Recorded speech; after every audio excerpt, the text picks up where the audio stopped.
Hey, buddy. Are we live? Yeah, We're on? we're definitely on. We're live? What's up? Not a lot, just another Sunday morning. I'm especially awake because I'm especially anxious. Yeah. So I'm especially getting on an airplane later this afternoon. Oh, you're anxious about the airplane? Yeah, I'm always anxious about air flight. And most of the time it's like, oh, under the covers because I've been flying every other week for years on end. But that hasn't been the case for like a year and a half. I'm sorry, buddy. Ah, it's all good. I wish I could give you some of my excitement for flying to replace the anxiety. I talk about you and things that you would say when it comes to my anxiety of flight. Mm. Like, I laughed over the sink the other night or something, and Ash was like, what? And I was like, I was just thinking about my anxiety of flying, but then I was also thinking about when we land. I'm going with my boss, and I was like, should I ask if I can drive or if I should drive, because I feel good about me driving. Mm-hmm. Something where my anxiety about flying, you would say, it's way more safe. Like, if you're going to die on this trip, it's going to be in the first 5 minutes of driving in a city you don't know. Not in the air in a highly regulated, highly coordinated, etc., etc. Yeah. More or less? Pretty much. But, well, yeah. I was going to say some other stuff, but I don't want to actually risk raising anxieties over with anything. some caveats, some provisos. Yeah, I don't need this. But that's what's going on with me today. No, man, flying's fun. You'll be fine. Like, I don't know, the way I think about it, if they talked about on the news every single time someone died in a car crash, Mm-hmm. like, that's all we would ever hear, ever, period. Like, 24/7, bang, bang, bang, bang, bang. Like, so yeah, like, there's been some plane shit happen, but through the millions and millions of people that fly each year, it's just, I don't know. Fair enough. But yeah, I'm going. I think my flight's at 5:50. I think I mentioned I'm gonna miss the Last of Us stream. We've been streaming The Last of Us at 8 o'clock every night. Although I don't even know if we would have done that tonight because of the Rockets. Man, Game 7. gonna miss a big That's old not a chunk of sign that. screen thing. Yeah. So, I think that's 8 or 8:30 tonight. Something dumb, because... or no, I think it's in Houston, because we were a higher seed. Yeah. Uh, Well, one thing I'm grateful for in the NBA, if it says 8, it starts at like 8:25. yeah. Okay, it starts 7:30, and it is here. Dang. So, So I will miss most of it. yeah. Yeah. It's a bummer. Mm-hmm. But otherwise, are you excited for your trip? For Yeah. purposes? Definitely excited from a conference data governance perspective. I did bring on.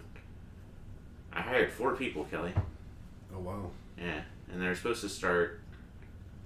They're contractors, so like their start date is like a little bit out of my hands, our hands. But they were supposed to start on Monday, and that was going to be a real pain in the butt. But now they're going to start on Thursday when we get back, which is better for me as far as introducing and not having them not know what to do for 3 days, or like doing that from a distance while I'm also doing a conference. Yeah. But yeah, it was all good. I had an exciting work thing happen last week. Oh, but- yeah? Yeah, that I was gonna talk about. Okay.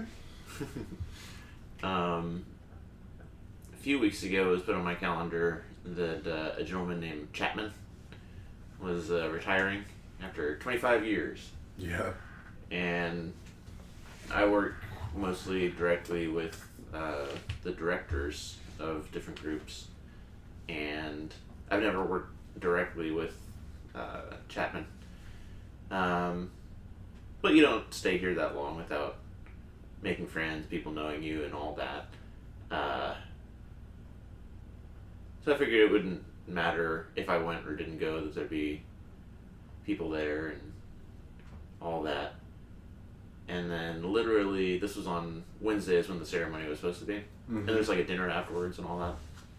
But Wednesday afternoon even, I met with the directors to go over something else entirely, like a data change control board activities, warning, procedural stuff. And then we had like 5 extra minutes. Yeah. And Chapman's director, I won't use too many names because you could piece stuff together, but this will be funny if it ever gets back to him. But he's also been there a long, long time. Mm-hmm. And the two of them are like, man, there's some famous 70s TV show of like a couple that doesn't get along. But one's very liberal, one's very conservative. They don't see eye to eye on anything, but they've been working together for a common cause for 13 years. Yeah. Like, they haven't worked together the whole 25 years, but, like, the homeboys at 25, other guys, like, right behind them. Right. And, so for over a decade, just giving each other a hard time. At the same time that the guy that's retiring, everybody acknowledges that his code and his processes are, like, superior and always learn from Chapman. So he's, like, solid and knows what he's doing. And the director that I'm referring to is somebody that I respect a ton. Like, every time I've sat in on him talking with his group or working with his group, it's impressive, and therefore, anytime I have a meeting, like an all hands or with the directors, or if he's in it, him and like 3 or 4 other people combined have like over 100 years experience, like doing what we do. Mm-hmm. And I'm always like, I gotta be on my A game for these folks. And just unprovoked, he brought up the retirement ceremony and was saying some glowing things about Chapman. So I was like, all right, I'll drive 20 minutes to go to HQ and see this guy off. And it was worth it. He was a big comic book, I shouldn't say aficionado because I don't know him that well, but there was a lot of comic book themed stuff. Like, they made him a comic book cover of like him that everybody got to like sign the outside of. That I refrained from signing because I didn't really know him that well. But everybody took turns roasting him, Yeah. which was great. And then he gave a speech. It was also really from a good place. I think, well, protect the unprotected was a big part of it. And I don't know if that used to be like an official motto, because a lot of the old guard say that. But it resonated with me deeply, because that's something that my dad used to say when we were growing up, and he was reading me books like The Hobbit and Watership Down, and like, what is the point of power, what is the point of strength, and it's never for its own sake, it's protect the unprotected. And that was such a big deal to me that, before I get into it, I made sure to introduce myself to Chapman, because also the day after that, Thursday, was my 1-year anniversary at this agency. And I just introduced myself and was like, I almost didn't come. Dennis said really great things about you. And he was like, oh, I'm sure he did. And I was like, hey, he did. And I hit 1 year tomorrow. I one day hope to, be as big a deal to somebody as you were to me just now in these few minutes. Like, that was impressive stuff. And I got a selfie with him. So I've got like the 25-year guy and the 1-year guy. And alright, I hope nothing but good things for Chapman in his retirement. But after that, I drove. Then it was like rush hour or whatever, so I couldn't go up 35 the way I came. Right. And it was a Costco day, so I was like, I'll just $2.90 to $1.30 to Costco. Mhm. And did my Costco run, and then on the way back I called my dad and just told him about it, and he was like, oh yeah, I remember that. He was very modest. Said some modest and self-deprecating things, but that's my dad. Yeah. So it was a fun week. Big week last week. As far as meetings and getting things done. The very last thing I had to do on Friday was like a show and tell of the progress that me and mine have done on some data governance activities, and got a lot of people excited, a lot of praise out of that, and just more. It's gonna be like months and months and months of weeks like that, just like big stuff and show and tell. And now that I'm out of the first year, it's you can't be like the new guy anymore. Right. But that's fun. That's what's up. Very cool. That's just one of my bullet points. I wish I was as into my job as you are yours. Yeah, I want to retire in this agency. It's great people. It's great work. I got more notes that are sillier. Do it. Ash and I were probably watching basketball. And prescription, I couldn't even tell you what it does. But the name of it was Bimzelx. Bimzelx. They put a ELX at the end of a thing. Yeah. And I've had this thought for decades. At least over a decade now.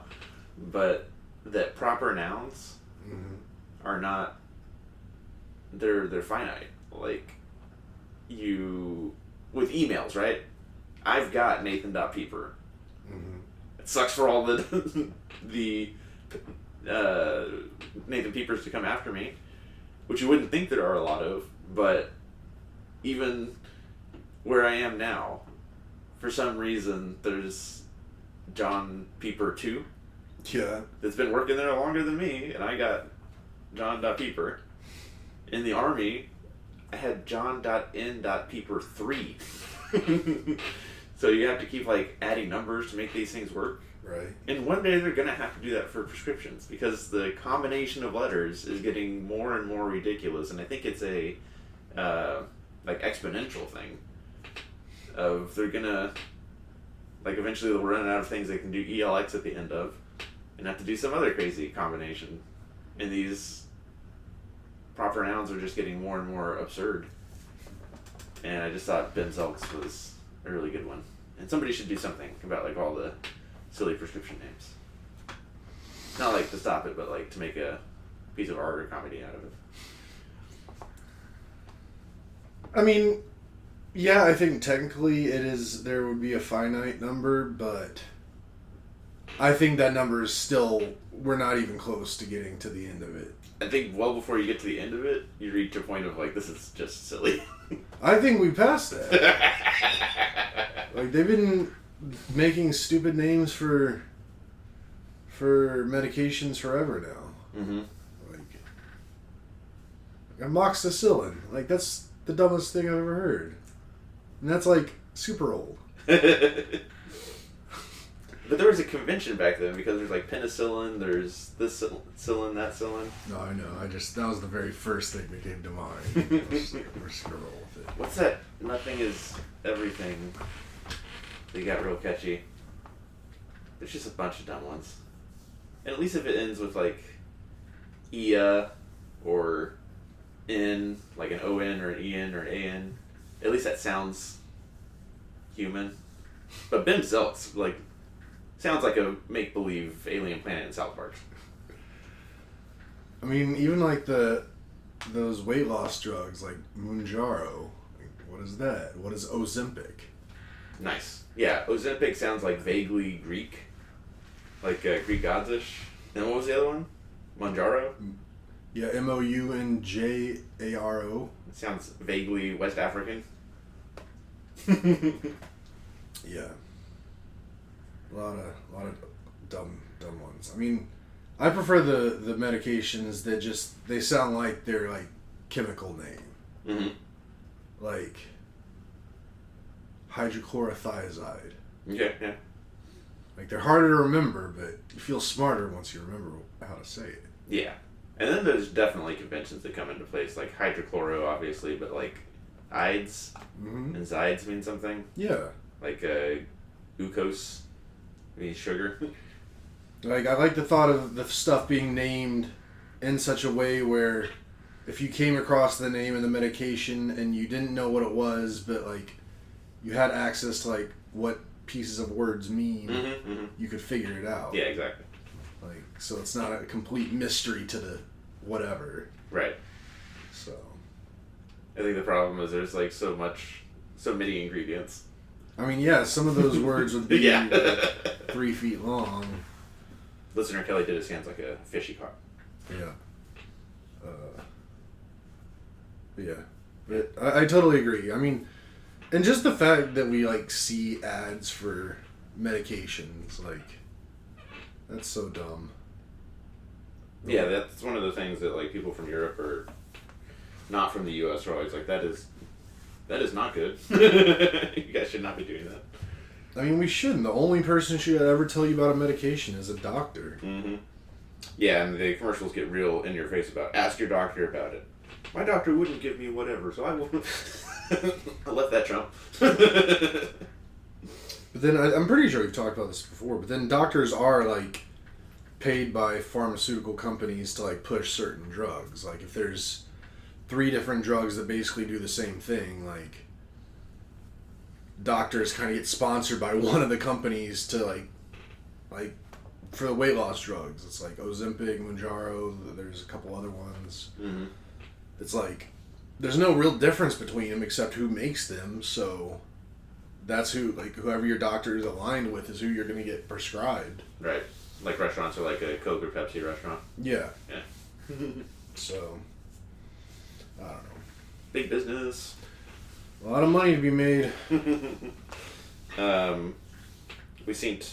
We both seen the same movie this last week. We did. Do you have big thoughts on the big movie Sinners? I thought it was good.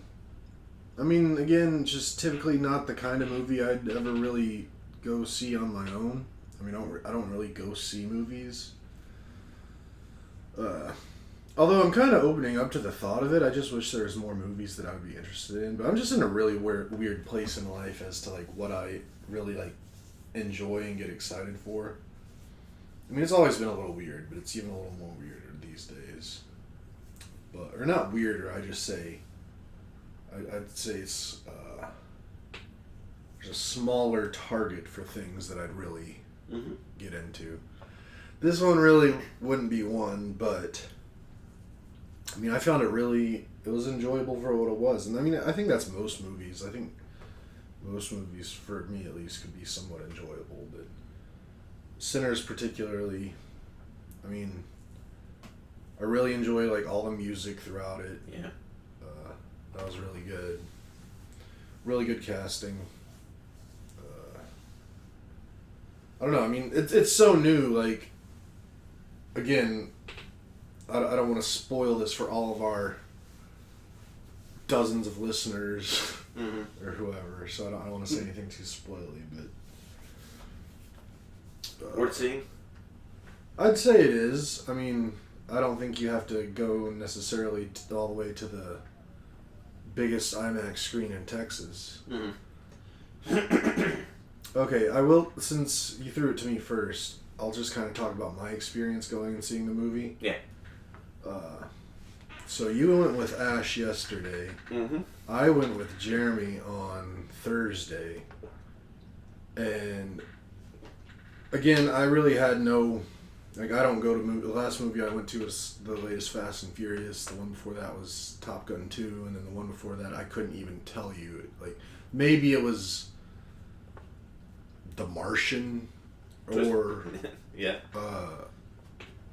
Twisters wasn't a movie theater one? No. Didn't go to... I wanted to, but It just didn't. What's that one? The Compton one.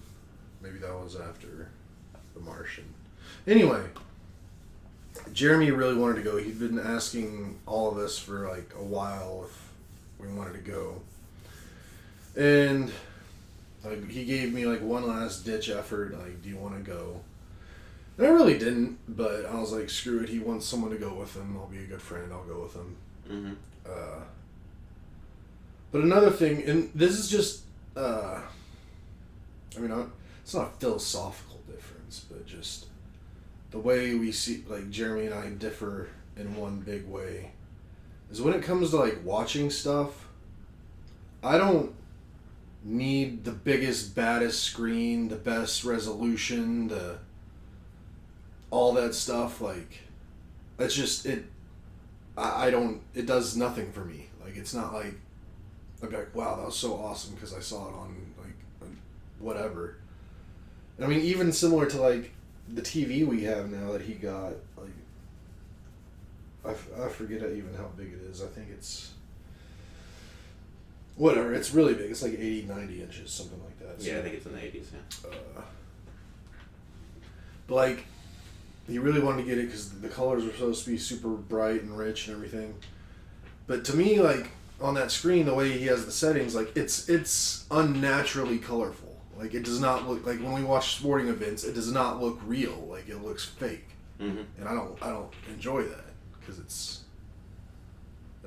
like, to me, it should just be like I'm looking through a window at whatever's happening, not colors are enhanced and brightened. And anyway, mm-hmm.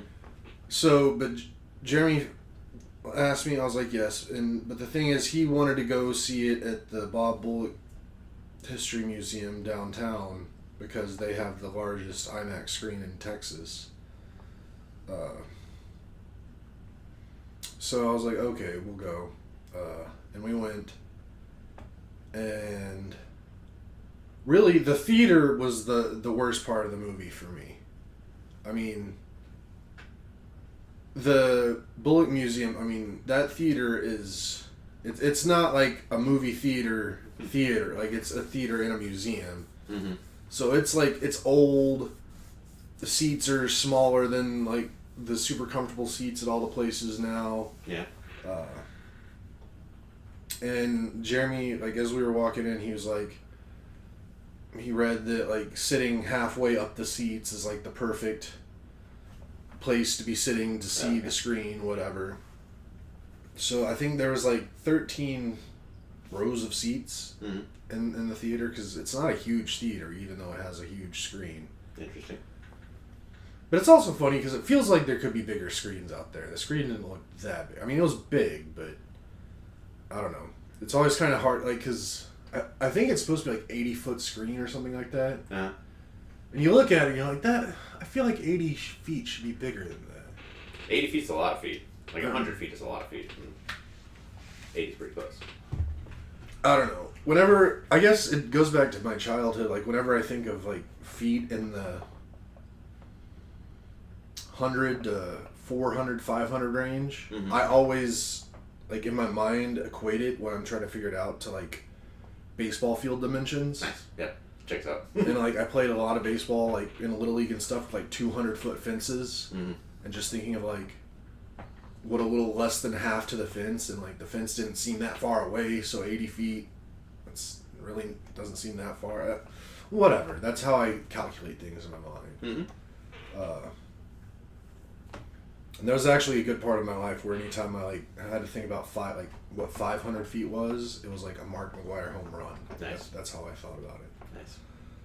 But anyway, we're in the theater. I think there's like 13 rows. We end up in like, from the bottom, like 7 up. Mm-hmm. So we're not in like the exact, or no, 8 up maybe, because we weren't in the exact middle. We were like 1 higher. Mm-hmm. But even then, the way it was laid out, like the chairs, they're not the super comfy like chairs where you can kind of get a good lean on. They're like almost like this office chair, like where I'm sitting pretty straight up and down. And like with me just looking completely straight, I mean, we'll say if this was the IMAX screen and I was looking completely straight at it, my eyes were hitting about here. which Yeah. listeners, I'm pointing on a TV about a fifth of the way from the bottom was where like my straight ahead view was. So 80% of the movie was up. Yeah. So like having to look up, and then the screen is also so big to the point where like you don't catch everything in your peripherals. Yeah, keep So looking like left you and have to like literally move your eyes, even your head a little bit around to like see everything. So didn't enjoy that at all. And again, IMAX, I don't the definition quality, I don't know if my like Jeremy has worse eyes than me, like a worse prescription. But like I just the difference doesn't do anything for me. Like I just really can't notice it. Unless it's like side by side, but then whatever. So that was not super fun. Also, because it was an old theater and stuff, like the seat itself wasn't too bad, but like the leg room was very minimal, and I'm kind of a tall guy, so like, and it was like a sold out thing, so I had like a stranger right next to me, so I was like trying to keep within my personal space, and being a big guy, like you gotta really like it takes physical effort to keep yourself in a physical space. So the whole time I'm like cramped and like trying to keep my legs from like not touching the stranger or Jeremy. So after a 2+ hour movie, like I get up and like my knee is completely messed up, and like I can barely walk, and I'm hobbling up the stairs and stuff, and that sucked. And also it was just I mean, I know movies are like this, and this is why you go to movies, but there were parts where it was just too loud. Oh, interesting. Like, I feel like I have pretty sensitive hearing. Mm-hmm. Like, I can hear a lot of stuff and, like quiet stuff. So, like, loud, like, it was just unnecessarily loud stuff. Like, there was no reason for it to be that loud. And there would be times when stuff got really loud, and it made sense, and it worked, and it wasn't, like, bad for me. But there are other times I was like, come on, that's just... There's no need for that. Yeah. So that was a little blah. I thought about getting some concessions, but their concession stand was like the worst concession stand at a movie theater I've ever seen in my life. Because it's not a movie theater, it's a museum. Yeah. So I probably would have had more fun had I gone to a different theater, but that wasn't really the point of the mission. The point of the mission was just supporting Jeremy. And I saw the movie, which I enjoyed, and I would watch again at home once it comes to streaming or whatever. I think they're going to re-release it in IMAX in a few weeks because it did get so much pickup. I saw that. Yeah, okay, it makes me feel better about not trying to go to Bullock. Because I don't think it's any sharper. I think it's all about the ratio and what's in frame and what's not in frame. Mm-hmm. Ash and I went to the same place we saw Fast and Furious to see it. Nice. I like that theater. I'd go back there. Big old seats. Like you've got like 4 feet until the seat in front of you. Like you could get up and like do all kinds of stuff in between you and the seat in front of you. On the top row, it's not even like really seats in front of you. It's like its own section, and then there's like a wall. Right. Yeah. Yeah. When we were watching the movie and thinking about what would be out of ratio, because I've seen the comparison side by side of like the movie Dune 2 and what we saw at Alamo Drafthouse, not in IMAX, and then like what was in IMAX, and it was like, there was like big details that were missed in like big scenes too. Where it was like, that would have been cool to. It would have shown the grandeur of the ship that came in at a certain point or whatever. But also, any scene is only on the screen for like a few seconds at a time. Right. And we were watching Sinners, and it was only at the very beginning that I, anyways, was thinking like, what wouldn't be in frame, and it was like birds, stuff that would be at the very top. Yeah, so like maybe there's more birds. But yeah, it was definitely a pleasant movie experience. We saw an 11:45 showing, so there were people in the theater, but it wasn't maxed out by any means. And then also without spoiling it, I wrote 3 things, and I probably could have written a lot more. but the three things I wrote were: we are all cursed with knowledge, the cotton fields, and music doing the supernatural when done right. Mm-hmm. I love that movie, Kelly. My two complaints coming out of it, one of them is a spoiler, but then also when I was talking to Ash about it, it could be hand waved. And then the other one was that for a movie so centered on music, I thought there were big scenes where they kind of phoned it in, where it was like generic 80s amp guitar. Mm-hmm. And I was like, oh, maybe that's because it is so much about music. Mm-hmm. But then there were scenes that are just like showstoppers, and also scenes like around music where it's like, oh, it's beautiful. That's great. I personally, I noticed what you noticed about like that, like some of the music being not great. But I almost think that was intentional to like kind of show the difference between how did you just phrase it? Music that could what? Or Generic. no, the good stuff. Oh. One of the things you said. Your third music thing. doing the supernatural when done right. Right. Like the music can be done like that, and then music also can be completely like as far away from that as could be. Filler. Yeah. I don't know. I don't really think that deep into things, but I agree. There were some really great musical scenes that crushed it. Yeah. Big movie. Really like beautifully shot. And there's a lot of like sexually suggestive stuff, but it's not like I don't think there's ever tits on screen. Unfortunately, no. So it's, yeah, that was you could make a movie like that gratuitous, but I think it was very well and thoughtfully not gratuitous. It's very much more about like the story and the conflicts and the story. Mm-hmm. That's great. I'll definitely see it again when it comes out in IMAX. Or when it re-releases in IMAX. So yeah, I give 2 big thumbs up to Sinners. Yeah. Go see it. I also give 2 thumbs up, and you should probably go see it. But if you don't see it in theaters, definitely watch it when it comes to your house. Mm-hmm.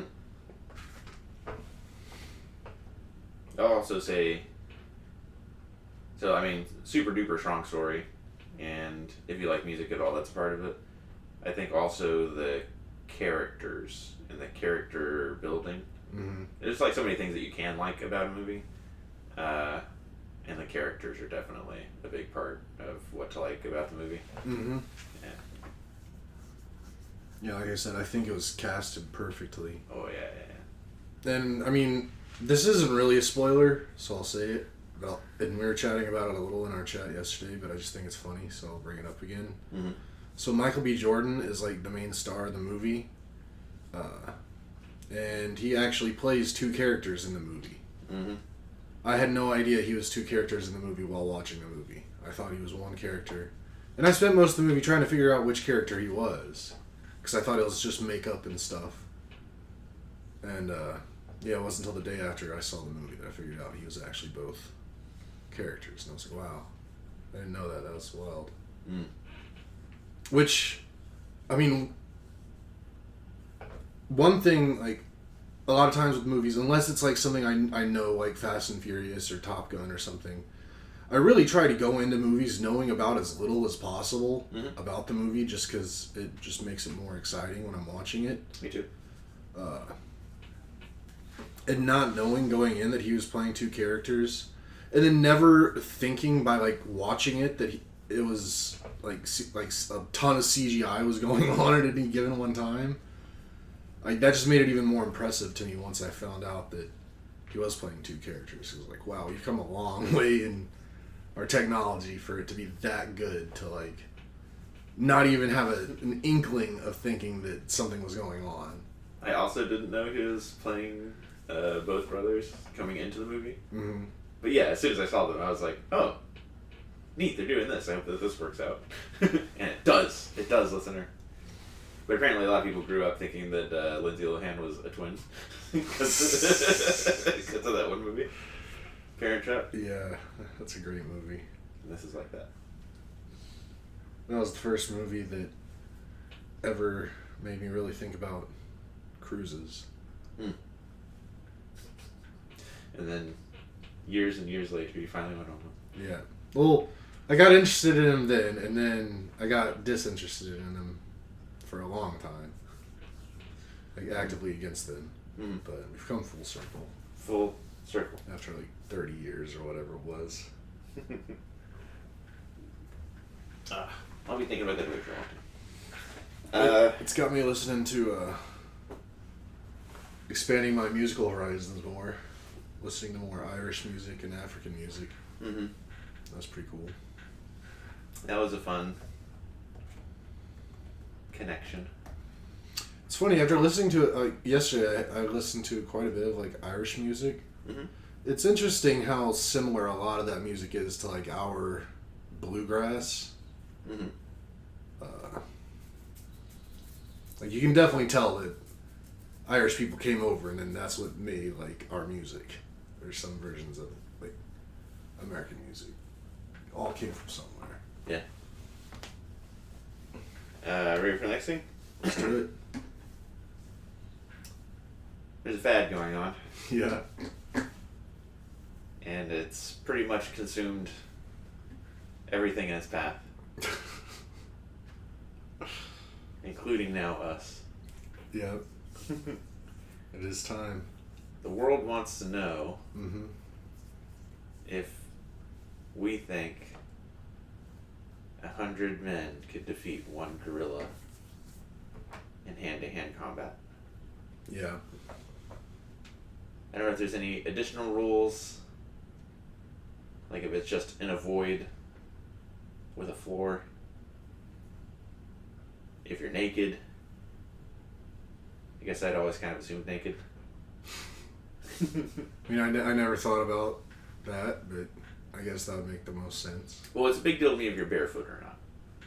Yeah. Do you have a rule or assumption on that? Well,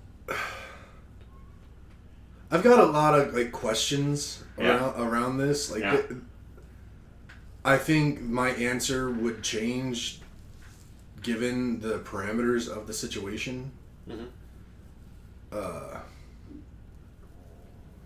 Mainly,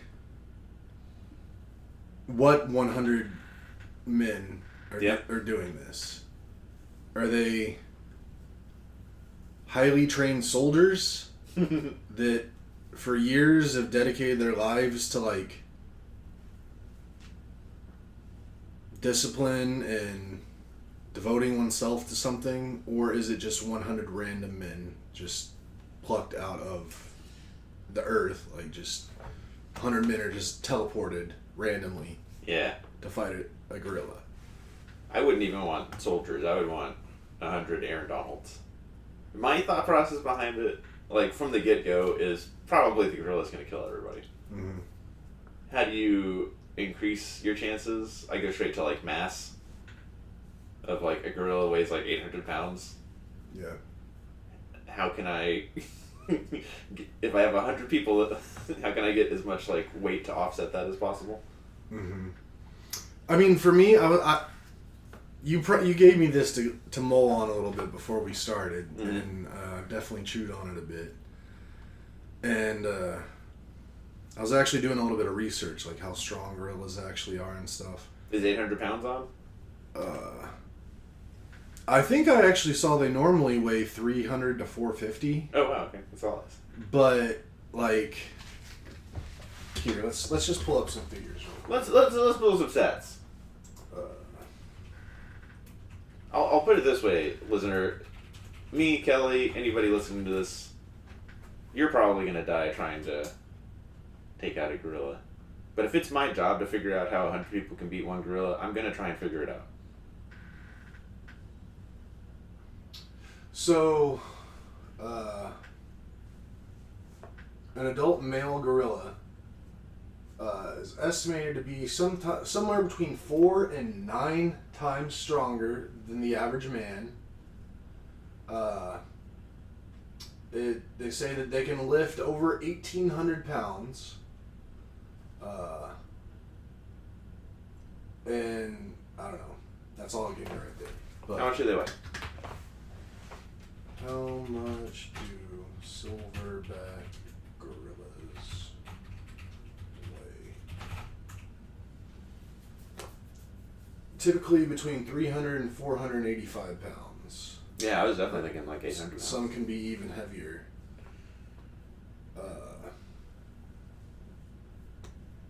Yeah. So they're like ridiculously strong. Like they literally could hold your arms and then just rip them off of your body. Yeah. Without a second thought. Yeah. Any part of you they grab, they can just tear off of you. Right. Yeah. And I understand your thought on the mass thing, but I don't think that's the factor that would do it. I think that would only be beneficial if you had trained, coordinated, devoted people to the mission. Mm-hmm.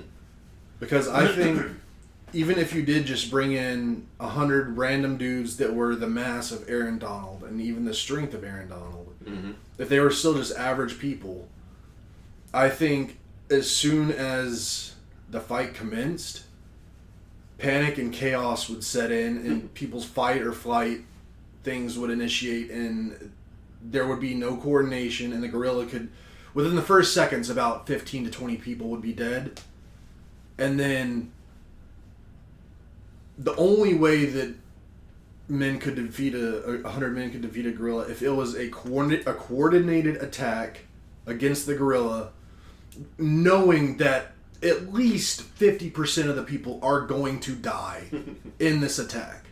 Like, these 100 men are going in having to know and be totally ready to sacrifice their lives in a horrific way to defeat this gorilla.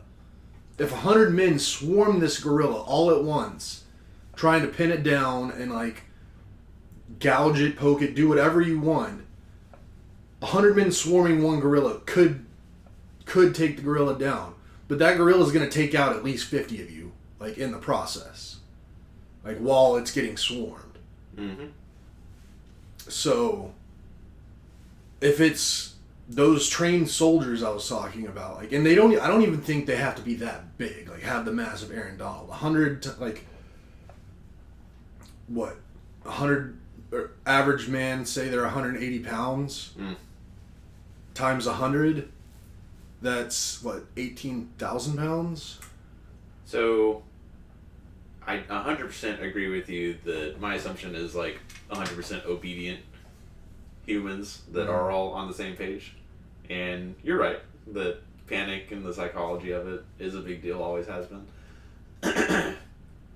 My issue with 100 people just, coming into the gorilla space at once is you can only fit so many people into so much space around the gorilla. Most of those 100 people would be wasted. So that's why I think that the mass and the Aaron Donald part is important, because if you're going to try and get 3 people on each arm, then, or if you're going to try and get people on each arm, you can only fit so many people around each arm.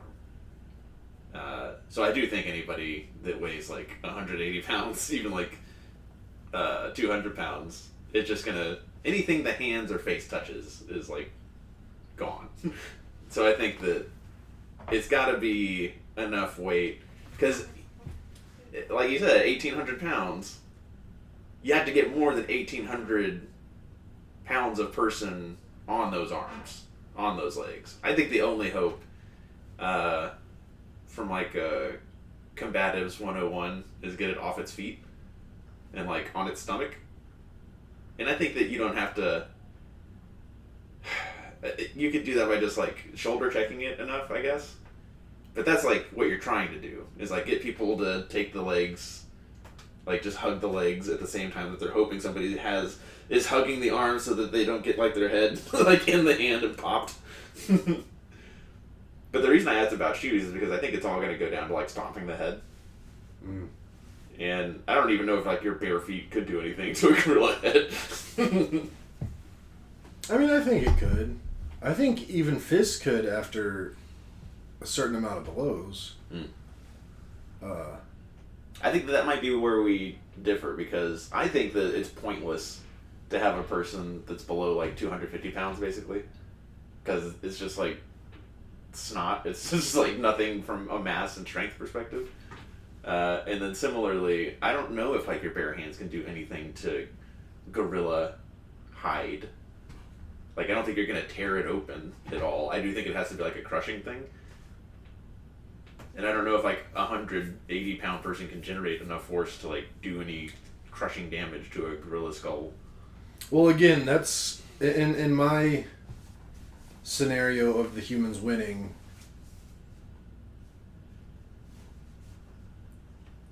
The whole being a soldier thing, that's more just so, like, it's not really the actual physical fighting of it. It's the knowing the tactics of, like, surrounding and then being committed to the act. And in my thought, the way the humans win, like, literally it's a 100-person dog pile. Mm-hmm.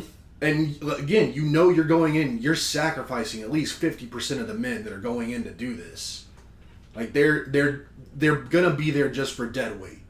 And if you got 100 men, like, actively climbing on top of a gorilla with them in the middle, that weight will suffocate the gorilla. 18,000 pounds on top of a gorilla is gonna kill it. So,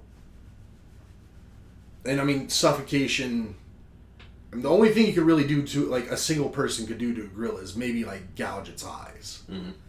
Which, pretty good tactic, but that won't kill it quickly. Like, right. it might die eventually if you get it bleeding enough, but yeah, for me, it's like more, you're just going to suffocate it and crush it to death by sacrificing 50 plus men to do it. I don't think humans ever win in an actual, like, okay, we're not actively going into, like, no, people are going to die and sacrifice them. Like, thinking you're going to go in and everybody's going to survive. No, that's never going to happen. Or even a majority of people survive. That'll never happen. But I think that in the end, with the right people and the right thought, it could happen. But I don't think you'd ever even find 100 men that could do that. Because again, the old Mike Tyson saying, like, everybody has a plan until they get punched in the mouth. The second someone sees a gorilla rip a head off of a body, yeah, your fortitude is out the window. Like, you're done. Most people. Yeah, and we're used to like seeing like arms taking off dolls. Mm-hmm. But like a hand just like grabbing your chest and ripping your chest muscle. Yeah. Just like taking parts of you off of you. Yeah. And then you're permanently incapacitated. Like, you're not still doing stuff with like a chunk of your thigh missing. Yeah. Not useful stuff. I mean, now if you get 100 men and put them on, like, PCP and meth... I've seen that. Like, one Florida man on meth. Now, you need more than that, but you might be able to do it for less than 100 if you get them... PCP'd. PCP'd up. I mean, it have to be more than meth. Like, meth may be extra just for a little extra energy, but it's the PCP that, like, you hear about into people monsters. doing crazy things, yeah. Yeah. But if they're completely sober people, I don't know. That's my thoughts on it. Mm-hmm. Never want to fight a gorilla. No, yeah, you're almost certainly dead. I mean, if you ever see the movie Congo, like, you know, unless you have, like, a super powerful space laser, you're gonna lose. Which, if you haven't seen the movie Congo, what are you doing with your life? It's one of the greatest... I can't believe they haven't remade it yet. Same. They will. I'm so glad you put that into the universe. Although if they remake it without the skydiving scene... Oh, that's funny, because, just talking about Congo reminded me, Jared and I have been going through AP Bio recently. Cool. Like, I think we'd watched the first season before, like, a long time ago, but just never continued, but now we're like going through the whole thing. I know where you're going. We recently saw the episode where like there was like a school dance or something, and the principal wanted to theme it after the movie based on the book Congo. And now it's just that tickled me so hard because I love that movie very, very much. But I know it's a ridiculous, not very good movie. Like it's just something that I really enjoy. And just the thought that this guy just wanted to theme a dance around the movie Congo. Based on the book. And then he was like asking the teachers like, "What was your favorite part of the movie?" And like immediately when he said that, I knew exactly what my favorite part of the movie was. But they're all like, I was like, come on, y'all didn't even watch it. There's definitely a right answer to this question. And that's when a gorilla skydives. Nice. Man, I want to watch Congo. And you probably will. I read the book not all that long ago, like within the last year maybe. How much do they sync up? It's pretty similar. Okay. But again, it's another one of those situations, and I think I've talked about this before, probably on here, but why, like, I understand why, like, what books, like, when there's a book version and a movie version, like, what the book brings to the table and what the movie brings. And again, Congo's another one of those movies that just, to me, yeah, you might get more detail in the book, but there's just some stuff that you just can't replicate in words that a movie can do. Like, in the book, yeah, they have to bail out of that plane, and a gorilla jumps out of a plane and skydives. But until you actually see a gorilla jumping out of a plane and skydiving, it's not the same. Like, it's really not. Yeah, man. Just that scene is so good. I'm glad you like it. Yeah, I'm a nerd. Alright. There's something about 1992 and something we talked about earlier that I don't want to spoil anything. But yeah, 90s, man.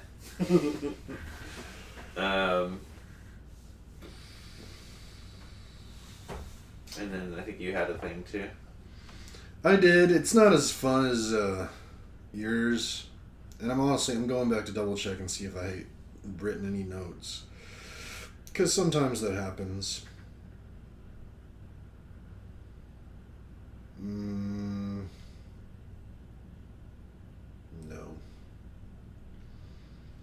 But I had when you came up with your hypothetical question, I was trying to think of one to give you as well. And it's just kind of hard to think of those things on the spot. And so I was using ChatGPT, but even Chat was giving me a bunch of stuff that I would know your answer to right away, and I didn't want those questions. I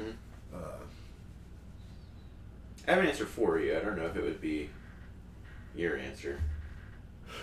Well, I'll pose the question first. Yeah. If you could have any fictional creature as a pet, what would you have? And that's pretty broad. Like, fictional creature could be like mythical creatures. They could be like from a movie, from a... Both mine are from books.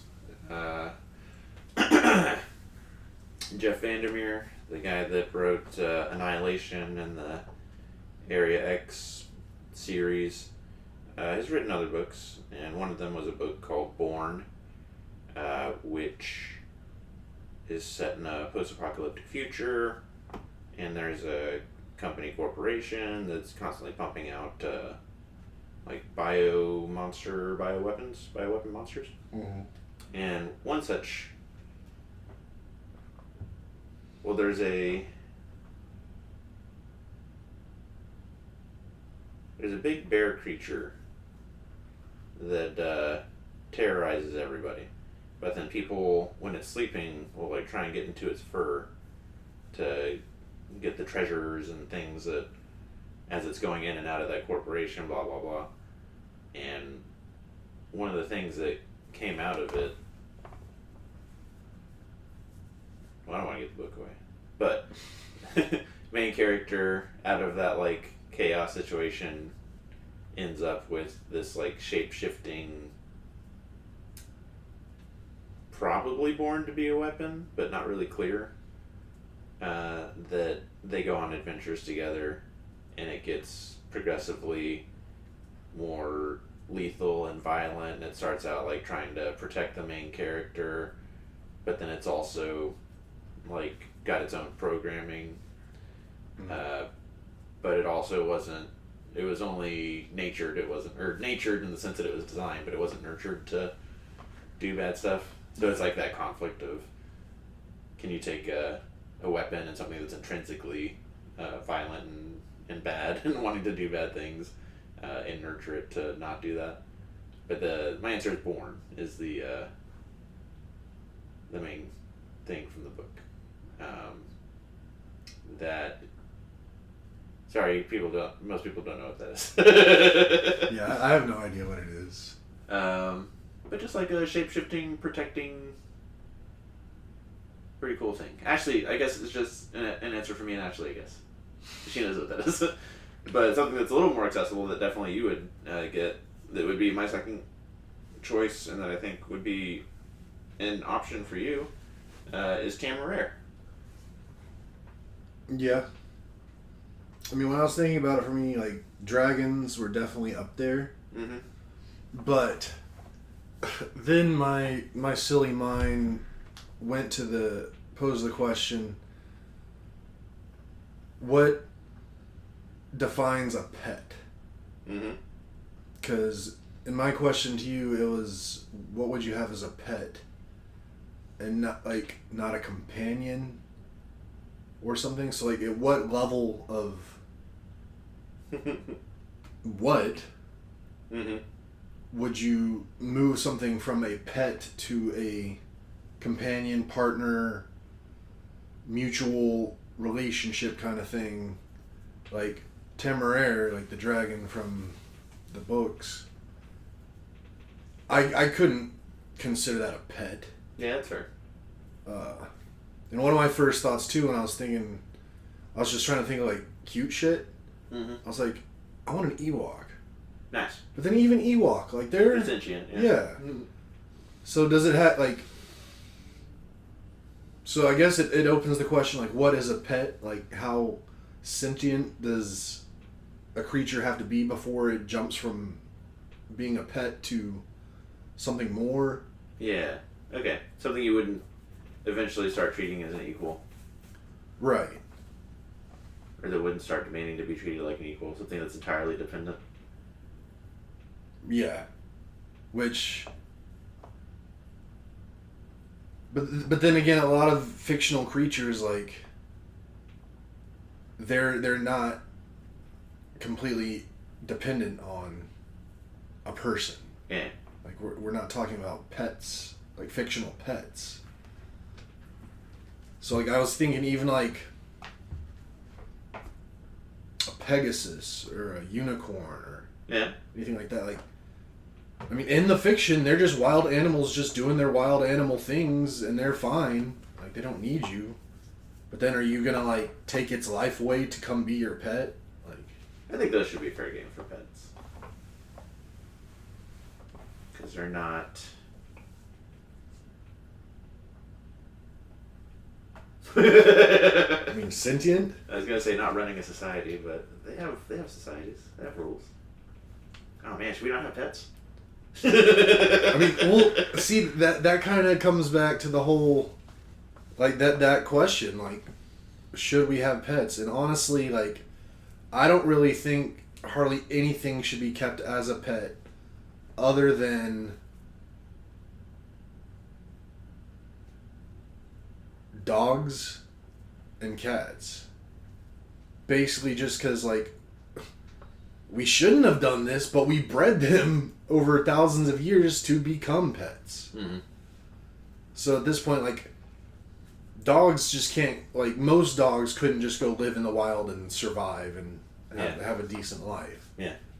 So, like, we have to take care of it. Like, we've created, like species, like a species that, like, needs us. There's a bunch of animals like that now that you couldn't just release in the wild and that they would maintain what they are. Like if you release pigs into the wild, they don't stay like pigs like you think of them. True, but there are wild pigs. Yeah. So like There's wild sheep too, but they're not like the sheep that we hang out with. Like Right. wild sheep lose their fur. Wild sheep do wild sheep stuff. That like if you released sheep into the wild, they would die because they would just keep accumulating fur because we bred them not to shed their fur. Right. Yeah. Well, yeah, but even still, in this particular discussion, like, I'm thinking if there is a wild animal equivalent of it, Mm-hmm. then I think that means that they shouldn't be kept as pets. Like, even though we've created some of them to be pets, as a whole, they shouldn't be a pet. Which I guess there are still technically like wild dogs out there. But I don't know. It's a whole thing. Mm-hmm. Like birds, I don't think any bird should ever be kept as a pet unless it was like hurt in nature to where it, or in life to where it couldn't like fly or take care of itself. And then you can potentially take care of it. What about this? A lot of pets do already, even in our categories, rise to the level of being like family members, companions. Right. So can something start as a pet and then become more than a pet? Or be both, like a companion and a pet? Like sure, it can think for itself, and it would do stuff if it was on its own, but it's not. So you treat it as a ward and take care of it.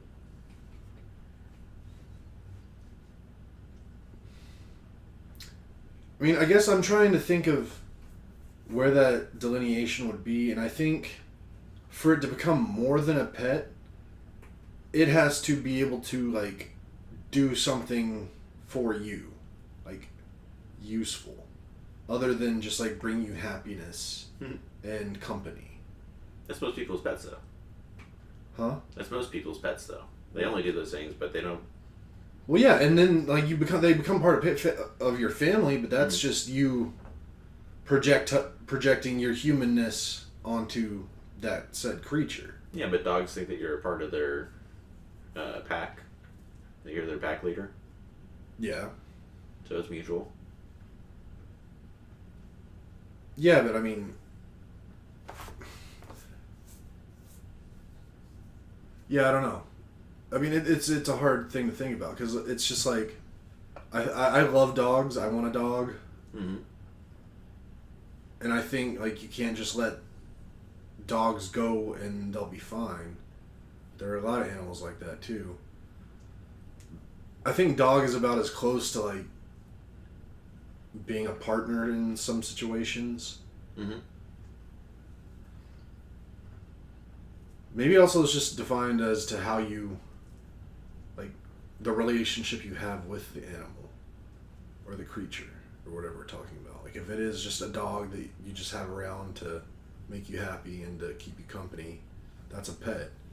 But if you have like a service dog or like a seeing eye dog or something, then that's a partner.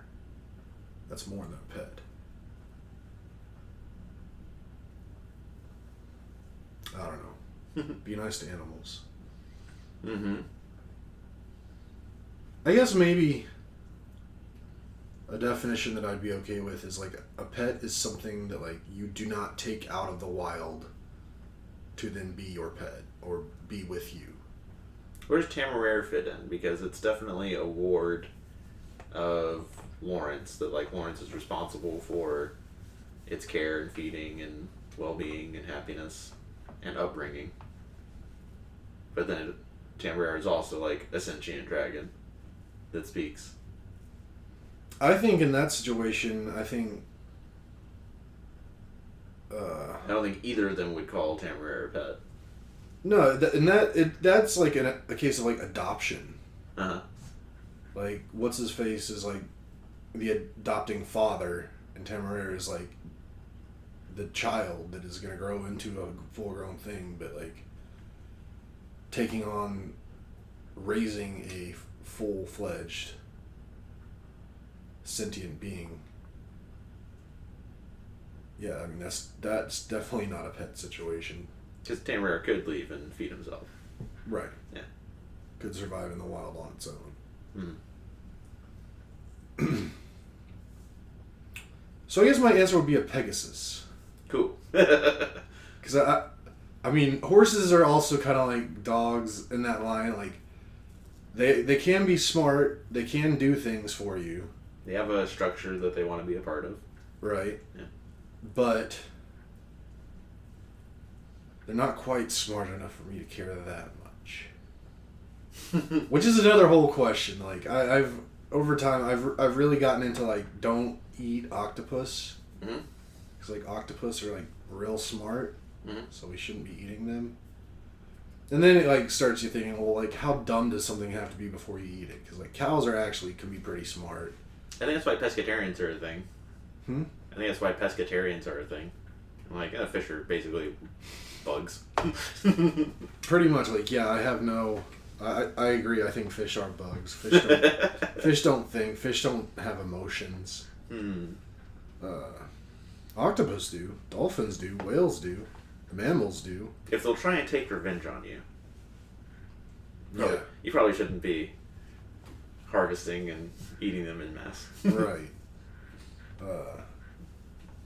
Never seen a cow. It's like, no! Like, yeah, okay. But yeah, that's a whole thing.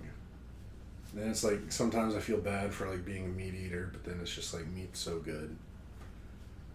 Plus, I also just kind of firmly believe that, like, I mean, this isn't a belief, it's a fact. Without eating meat, humans would not have evolved to the point they got to. Mm-hmm. Just because they didn't have the knowledge or technology to eat healthy enough to not need meat. So I think humans work better with some meat consumption. Mm-hmm. But yeah, animals are cool. Be nice to animals. And I'd have a Pegasus because I don't want something I could fly around on. And it's a horse with wings. That's pretty sweet. Yeah. I like that Born is something you can communicate with. Mm. And that is multifaceted. But also that it has like a darker, grander scheme that you're trying to keep at bay. See, I don't want that stress, that pressure. I don't want to be worried about going to sleep and my pet either killing me or going and doing horrible things elsewhere. As it is wont to do. Because then I was like, also when I first started thinking about the question, I was like, well, what about like Godzilla? Like, that would be pretty cool if like me and Godzilla were like real close and like Godzilla liked me. Yeah. But then anytime I thought you were in danger, like take out city blocks. Yeah. Or it like rolled over and crushed my house in the middle of the night. Like, and then also like, could it be a pet if like it goes out and just like lives in the ocean or whatever, wherever Godzilla lives for most of the time? And then if it's an outside cat, is it a pet? Right. Is an outdoor cat a pet? Okay. It's not. It's a bird. You're just putting food out there to look at it. Yeah. Oh, I got a lot of strong feelings about cats, but that might be a discussion for another time. Word. Long story short, I don't really like them. Yeah, cats are very similar to Born.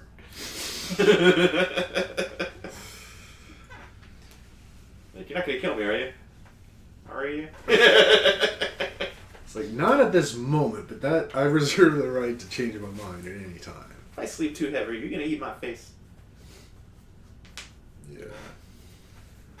I don't know about cats, man. Alright, well, I should head on out. Ash just texted me, so she's awake. Nice. We're gonna go at least feed some goats. Maybe even work out. Bro, you're gonna be in another state here in Yeah, so it won't work out for a a while. few hours. You're gonna be across the country. Someday it's legs day, Kelly. You're gonna see the Pacific Ocean, maybe. I love a legs day. Probably won't. How close is Anaheim to the beach? Probably not that close. I mean, I think you could see it from the airplane if you're like on the right side and near a window.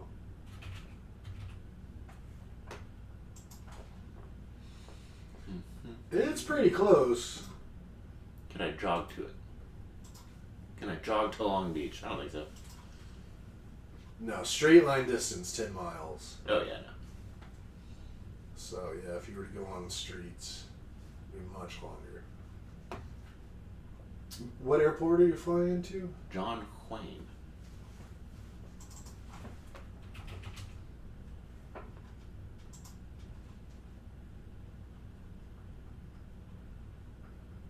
What's this? That's technically Santa Ana. Oh, yeah. I mean, I'm going to be with my boss. And we're getting in at whatever time. I'm trying to get to the hotel as quickly as possible so I can catch as much of the ride scene as possible. there's a very good chance that you'll come in to land over the Pacific. Because it only has one runway, it looks like. Yep. Technically two, but the second one's for like tiny aircraft. So you're either going to be coming in over the ocean or coming in over California.